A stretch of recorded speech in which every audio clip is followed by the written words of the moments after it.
અડધા અડધા બેમાં મિક્સ કરી લઈશું ગુંદા અને કેરી.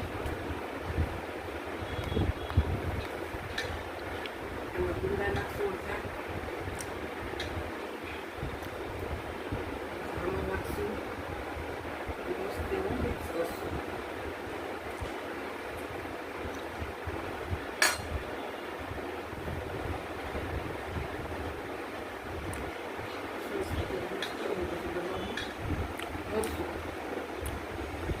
બહુ ભાવે તમને કેમ?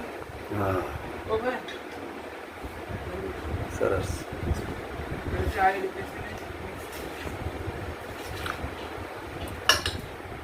હાથે સરસ હાથે કરવું.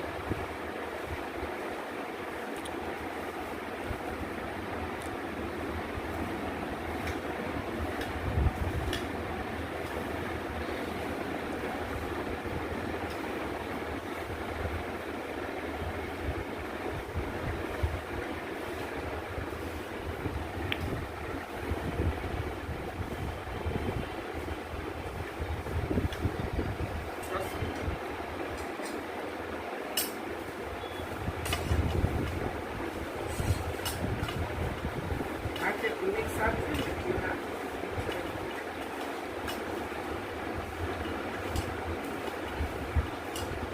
એટલા એ હવે અમે લોકોએ ટોપિયા બધું કાઢી અને એકાદ કલાક જેવું ખાટા પાણીમાં રાખ્યા હતા.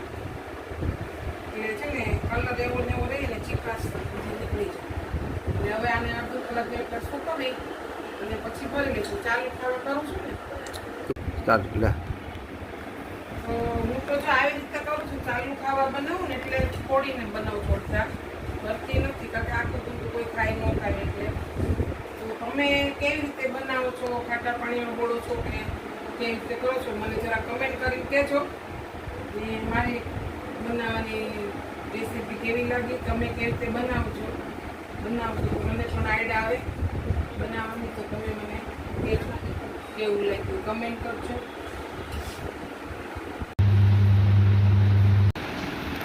એમ કેમ થઈ વિડીયો સીધો ચાલુ થઈ જાય એટલે હવે કરું છું.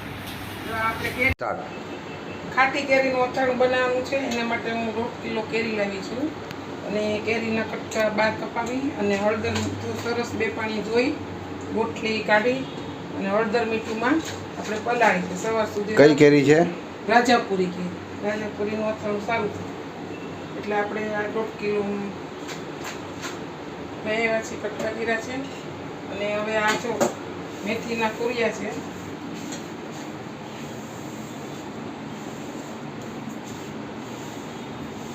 એને આપણે આવી રીતે વઘારશું. પછી તેલ ગરમ મૂક્યું છે, આખી મેથી પલાળેલી છે અને એમાં આપણે તજ નાખશું. તજના ટુકડા વઘારમાં નાખશું. પછી લાલ મરચાંના ટુકડા નાખશું, થોડાક લવિંગ નાખશું. પછી થોડી હિંગ નાખશું.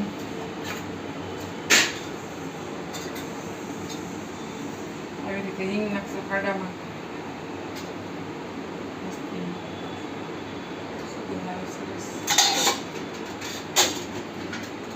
પછી આપણે આ મીઠું લીધું છે ને એ મીઠું આપણે શેકી નાખવાનું એટલે પાણી ન થાય ખાડામાં. મીઠું ગરમ કરો તો પાણી ન થાય? નહીં, શેકી નાખીશું, પાણી ન થાય. હવે તેલ ગરમ મૂક્યું છે ને જોવા માટે આ કુરિયા નાખવાના. આવી ગેસ એની ઉપર આવી ગયું તો આવી થોડીક વાર છે. આડે ઉપર આવશે એટલે તેલ આવી ગરમ થઈ જોઈ જવું. ગરમી સખત છે.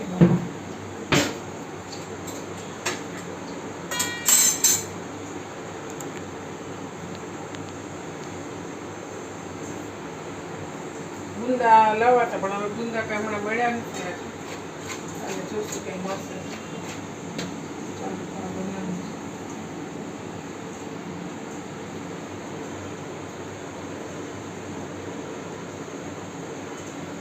જો નાખ્યા ભેગા છે ને તરત ઉપર આવી ગયું, તેલ આવી ગયું એટલે બરાબર થઈ ગયું છે વઘારમાં છે ને.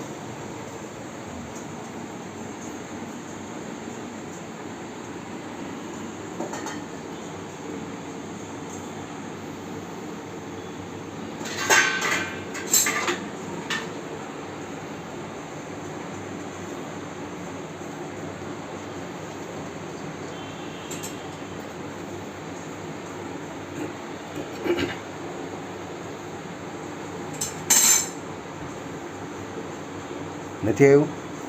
આવી ગયું બસ હવે એમ.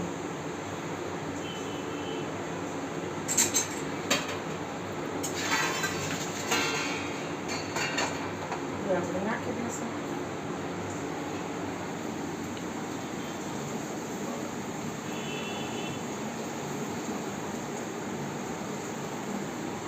અને આપણે ઢાંકી દઈશું 2 મિનિટ.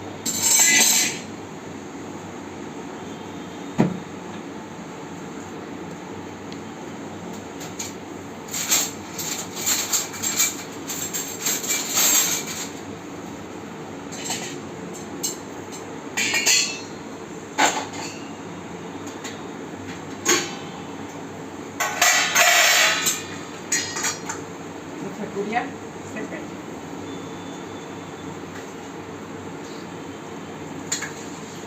આટલી વારમાં શેકાઈ જાય?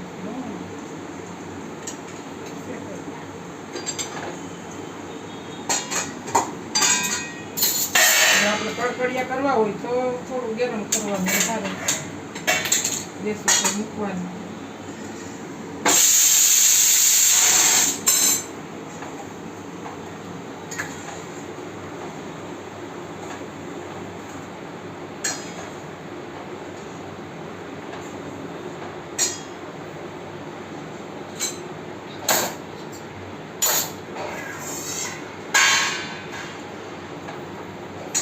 કાટી કઈ નતરું ભાવે ને તમને? ગુંદાને વધારે ભાવે હે? અંદર અંદર બરાબર. ના 1 મિનિટ સાચવી નાખો ને એટલે ઓર કડકડિયા. વધારે કડક ન થઈ જાય. ના 1 મિનિટ જ રાખ. હવે આપણે આમાં થોડુંક ઠંડુ કરી દેવાનું, પછી હળદર, વરિયાળી, લાલ મરચું, મીઠું બધું નાખી દઈશું. બરાબર? થોડુંક ભલે ઠંડુ થાય. હવે આને ઠંડુ થવા દઈશું 5-10 મિનિટ.